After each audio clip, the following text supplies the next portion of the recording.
Hello，各位大家好，我係馬中寶，歡迎收睇呢一集與馬同伴賽後重點分享。本集內容純屬個人觀點及分享，並不構成任何建議。喜歡我頻道嘅朋友，記得訂閱、點讚同埋分享。2025年11月30號星期日，10場8草兩泥混合賽，場地掛牌為好地，想分享下。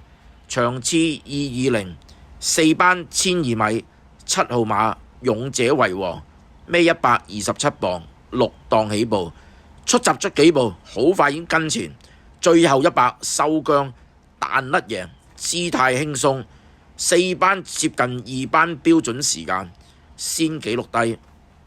場次221，四班1600米，8號馬黃金騎士，孭129磅，5檔起步。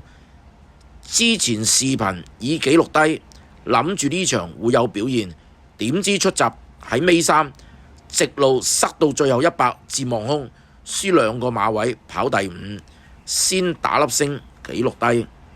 好啦，我馬中寶繼續透過賽事影片揾備忘馬俾大家，記得訂閱、點讚同埋分享，下次見。